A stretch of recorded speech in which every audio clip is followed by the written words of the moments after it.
Hello' everyone, welcome to our YouTube channel learn with সদাগৰ।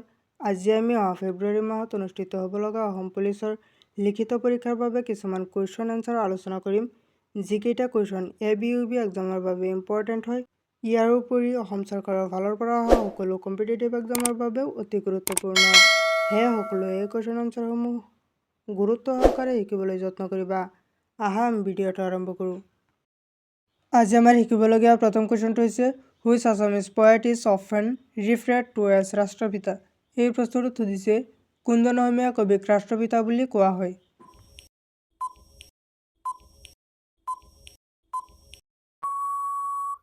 ইয়াৰ শুদ্ধ উত্তৰটো হ'ব অপশ্যন এ লক্ষ্মীনাথ বেজবৰুৱা। লক্ষ্মীনাথ বেজবৰুৱা কবিক ৰাষ্ট্ৰপিতা বুলি কোৱা হয়। Question 2 who was the first president of Assamese সাহিত্য সভা। এই প্ৰশ্নটোত সুধিছে অসম সাহিত্য সভাৰ প্ৰথম সভাপতি কোন আছিল।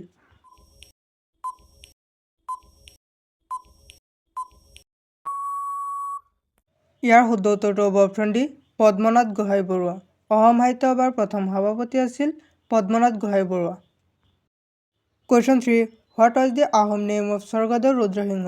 এই প্ৰশ্নটোত সুধিছে স্বৰ্গদেউ ৰুদ্ৰসিংহৰ আহোম নাম কি আছিল।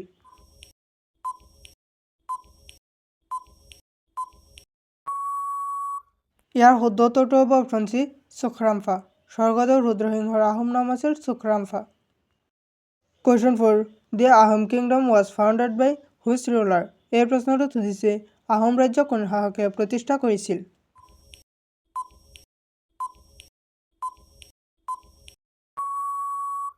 ইয়াৰ শুদ্ধ উত্তৰটো হ'ব অপশ্যন এ চাওলুং চুকাফা।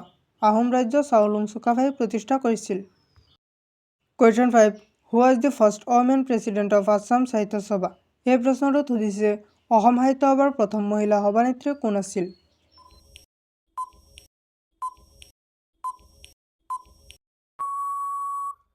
ইয়াৰ শুদ্ধ উত্তৰটো হ'ব অপশ্যন চি নলিনীবালা দেৱী। অসম সাহিত্য সভাৰ প্ৰথম মহিলা সভানেত্ৰী আছিল Nalinibala Devi. Question 6 in which year was the Assam accord signed. এই প্ৰশ্নটোত সুধিছে কোন চনত অসম চুক্তিৰ স্বাক্ষৰিত হৈছিল।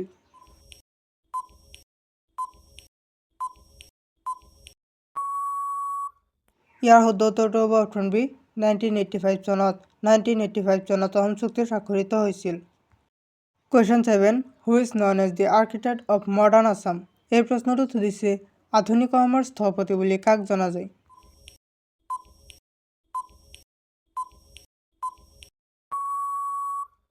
ইয়াৰ শুদ্ধ উত্তৰটো হ'ব অপশ্যন এ ৰাধা গোবিন্দ বৰুৱা। আধুনিক অসমৰ স্থপতি বুলি ৰাধা গোবিন্দ বৰুৱাক জনা যায়। Question 8 who was the first Ahom king to convert to Hinduism. এই প্ৰশ্নটোত সুধিছে হিন্দু ধৰ্ম গ্ৰহণ কৰা প্ৰথম আহোম ৰজা কোন আছিল।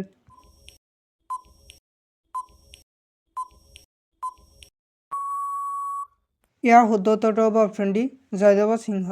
হিন্দু ধৰ্ম গ্ৰহণ কৰা প্ৰথম আহোম ৰজাজনৰ নাম হ'ল Joydev Singha. Question 9 what business are Morias of Assam involved in. এই প্ৰশ্নটোত সুধিছে অসমৰ মৰিয়াসকল কি ব্যৱসায়ৰ লগত জড়িত।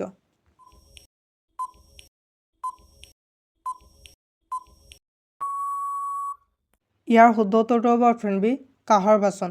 অসমৰ মৰিয়াসকল কাঁহৰ বাচন ব্যৱসায়ৰ লগত জড়িত।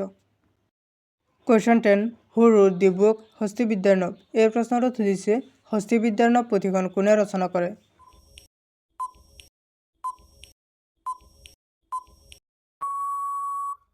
ইয়াৰ শুদ্ধ উত্তৰটো হ'ব অপশ্যন এ সুকুমাৰ বৰকাইত।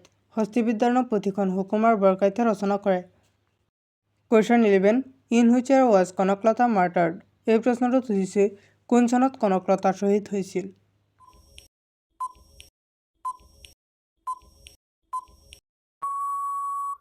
ইয়াৰ শুদ্ধ উত্তৰটো হ'ব অপশ্যন ডি 1942 চনত। 1942 চনত কনকলতা শ্বহীদ হৈছিল। Question 12 when is national sports day celebrated in India. এই প্ৰশ্নটোত সুধিছে ভাৰতত ৰাষ্ট্ৰীয় ক্ৰীড়া দিৱস কেতিয়া পালন কৰা হয়।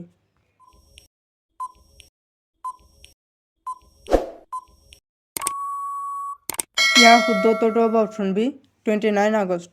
29 আগষ্ট তাৰিখে ভাৰতত ৰাষ্ট্ৰীয় ক্ৰীড়া দিৱস পালন কৰা হয়। Question 13 what is the name of the first university in India. এই প্ৰশ্নটোত সুধিছে ভাৰতৰ প্ৰথম বিশ্ববিদ্যালয়খনৰ নাম কি।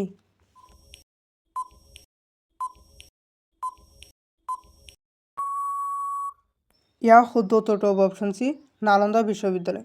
ভাৰতৰ প্ৰথম বিশ্ববিদ্যালয়খনৰ নাম হ'ল নালন্দা বিশ্ববিদ্যালয়। Question 14 what is the name of the first Assamese film studio'? এই প্ৰশ্নটোত সুধিছে প্ৰথম অসমীয়া চলচ্চিত্ৰ ষ্টুডিঅ'টোৰ নাম কি?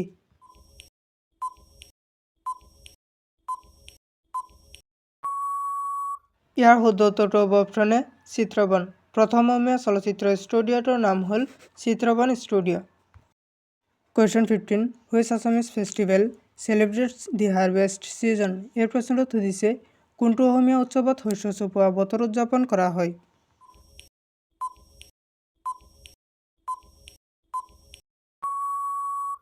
ইয়াৰ শুদ্ধ উত্তৰটো হ'ব অপশ্যন বি মাঘ বিহু। মাঘ বিহু নামৰ অসমীয়া উৎসৱত শস্য চপোৱাৰ বতৰ উদযাপন কৰা হয়।